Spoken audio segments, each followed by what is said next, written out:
అనురాధ నక్షత్రం జన్మ నక్షత్రంగా కానీ లేక నామ నక్షత్రం కానీ కలిగిన వ్యక్తులు లక్ష్మీ కటాక్షం కలగడానికి జీవితాంతం ఎటువంటి నియమాలు, ఎటువంటి పరిహారాలు, ఎటువంటి పూజలు చేయాలి అన్న అంశం గురించి తెలుసుకునే ప్రయత్నం చేద్దాం. అనురాధ నక్షత్రానికి అధిపతి శని గ్రహం కాబట్టి అనురాధ నక్షత్రంలో జన్మించిన వారి జీవితం శని మహర్దశ తోటి ప్రారంభమవుతుంది. అనురాధ నక్షత్రం 4 పాదాలు కూడా వృశ్చిక రాశికి సంబంధించినవి కాబట్టి వృశ్చిక రాశికి అధిపతి కుజగ్రహం, అదేవిధంగా నక్షత్రానికి అధిపతి శని గ్రహం కాబట్టి అనురాధ నక్షత్ర జాతకుల మీద జీవితాంతం కూడా శని మరియు కుజగ్రహాల ఆధిపత్యం అధికంగా ఉంటుందని చెప్పవచ్చు. ఇక వీరికి సంపత్తునిచ్చే తారలు ఏంటంటే అనురాధ నక్షత్రానికి జ్యేష్ఠ నక్షత్రం సంపత్తునిస్తుందని చెప్పవచ్చు. అంటే సంపద కలిగించాలంటే జ్యేష్ఠ నక్షత్రం ఉన్న రోజుల్లో వీరు పూజాది కార్యక్రమాలు నిర్వహించాలి. జ్యేష్ఠ నక్షత్రానికి అధిపతి బుధుడు కాబట్టి ఇతర నక్షత్రాలు ఏమున్నాయంటే బుధుడికి సంబంధించినవి జ్యేష్ఠ నక్షత్రం, అదేవిధంగా రేవతి నక్షత్రం, అదేవిధంగా ఆశ్లేష నక్షత్రం.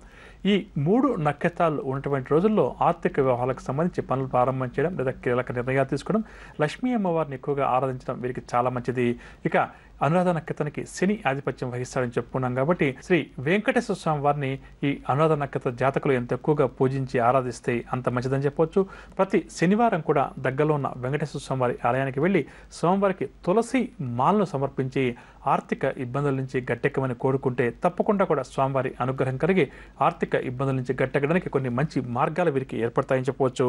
అదేవిధంగా గోధుమలు, బియ్యము, చెరుకు గడలు వీటిని ఎంతవరకు వీలుంటే అంతవరకు, అంటే వీలైతే 3 లేకపోతే గోధుమలు, బియ్యం మనకి అన్ని సందర్భాల్లో కూడా దొరుకుతుంది కాబట్టి ఈ రెండింటిని గోధుమ, బియ్యము మరియు చెరుకు గడలు వీలైతే, లేకపోతే గోధుమలు, బియ్యం ఈ రెండింటిని ఏం చేయాలంటే శివాలయంలో ఉన్నటువంటి బ్రాహ్మణులకి ఇచ్చి నమస్కారం చేయడం వల్ల, అంటే దక్షిణ సహితంగా ఇవ్వాలి, ఇచ్చి ఆ బ్రాహ్మణుల యొక్క ఆశీస్సులు తీసుకోవడం వల్ల, అంటే శివుడి పూజలు ఎవరైతే చేస్తున్నారో వారి యొక్క ఆశీర్వచనాలు తీసుకోవడం వల్ల వీరికి లక్ష్మీ అమ్మవారి యొక్క అనుగ్రహం కలుగుతుందని చెప్పవచ్చు. ఇంకా బాగా ఆర్థిక ఇబ్బందులు అధికంగా ఉన్నాయండి, డబ్బుతో కూడుకున్నటువంటి పూజలు కానీ లేదా క్షేత్ర దర్శనం కానీ చేయలేమండి, అంత దూరం వెళ్ళి రావడానికి కూడా మా దగ్గర డబ్బు లేదండి అని చెప్పి కొంతమంది చెప్తుంటారు. నిజంగా కూడా ఇది చాలా బాధాకరంగా ఉంటుంది. అంటే వారి ఆర్థిక ఇబ్బందుల నుంచి గట్టెక్కడానికి వారి పూజాది కార్యక్రమాలు చేయాలంటే కూడా వారి దగ్గర డబ్బులు ఉండవు. అటువంటి సమస్యలు అధికంగా ఉన్నవారు ప్రధానంగా చేస్తుంది, అందరూ కూడా చేయవచ్చు. ప్రధానంగా ఆర్థిక ఇబ్బందులు అధికంగా ఉన్నవారు కొద్దిగా రొట్టెలను తయారు చేసి, అంటే గోధుమ పిండితోటి రొట్టెలు తయారు చేయాలి. ఆ రొట్టె కాల్చేటప్పుడు దాని మీద నూనె వేయకూడదు. ఆ రొట్టె పూర్తిగా కాలిన తర్వాత అటు ఆ పెనం మీద నుంచి పక్కన పెట్టేసేసి దాని మీద ఒక 2 కానీ 3 చుక్కలు కానీ నువ్వుల నూనె వేయాలి. అంటే రొట్టె కాల్చేటప్పుడు నూనె వేయకూడదు.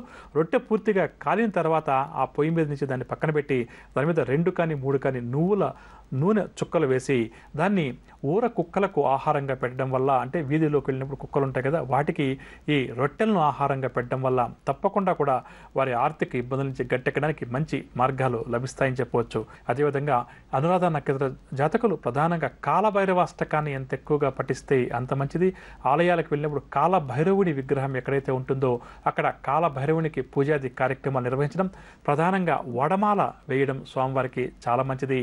అదేవిధంగా కాలభైరవుడు అంటే మనం మామూలుగా సునకాలు చెప్తాం, అంటే కుక్కలను కూడా కాలభైరవుని రూపంలో మనం పూజిస్తుంటాం కాబట్టి ప్రతి నిత్యం కూడా కుక్కలకు ఆహారాన్ని అందివ్వడం అనురాధ నక్షత్ర జాతకులకు జీవితాంతం మంచిది. కాబట్టి వారి ఇంట్లో కొంత వండుకునేటప్పుడు అన్నాన్ని కానీ లేదా రొట్టెలను కానీ ఏది వీలుంటే దాన్ని కుక్కలకు ఆహారంగా వేస్తుంటే తప్పకుండా కూడా వారికి భగవంతుని యొక్క అనుగ్రహం లభించి ఈ లక్ష్మీ కటాక్షం కలగడానికి ఈ పరిహారం చాలా చక్కగా ఉపయోగపడుతుంది.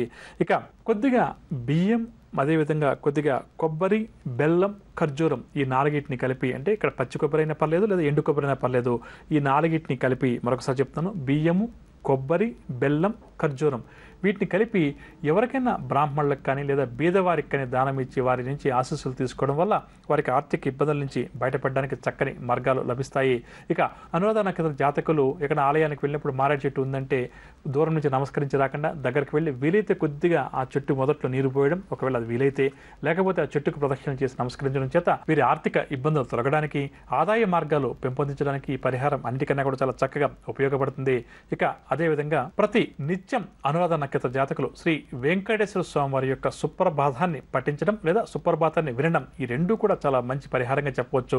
కాబట్టి ఇంట్లో చాలా వరకు చూస్తుంటే ఈ మధ్య కాలంలో టీవీల్లో మనకి ఎక్కువగా వస్తుంటాయి కాబట్టి ఇటువంటి సుప్రభాతాలు శనివారం రోజు ప్రధానంగా ఈ అనురాధ నక్షత్ర జాతకులు ప్రతి నిత్యం కూడా శ్రీ వెంకటేశ్వర స్వామి వారి యొక్క సుప్రభాతాన్ని పఠనం చేయడం లేదా వినడం ఈ రెండూ కూడా మంచి పరిహారంగా చెప్పవచ్చు.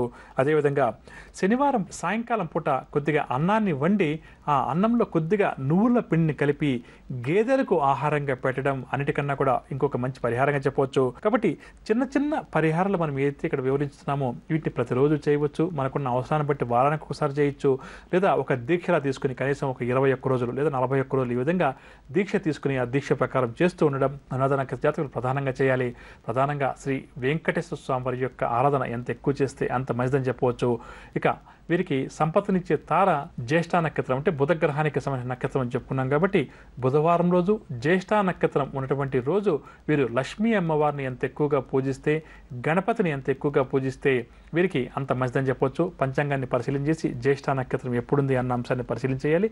అదేవిధంగా ఇది బుధ గ్రహానికి సంబంధించిన నక్షత్రం కాబట్టి రేవతి కూడా బుధుడికి సంబంధించిన నక్షత్రం, ఆశ్లేష కూడా బుధ గ్రహ నక్షత్రం కాబట్టి ఈ 3 నక్షత్రాలు ఉన్నటువంటి రోజును గమనించుకొని వీలున్నంత వరకు ఆ రోజు కొద్దిగా నియమాలు పాటిస్తూ ఆ రోజు లక్ష్మీ అమ్మవారిని పూజించే పని చేస్తే తప్పకుండా కూడా వీరికి లక్ష్మీ కటాక్షం కలగడానికి, ఆర్థిక ఇబ్బందుల నుంచి గట్టెక్కడానికి చక్కని పరిహారాలు లభిస్తాయి.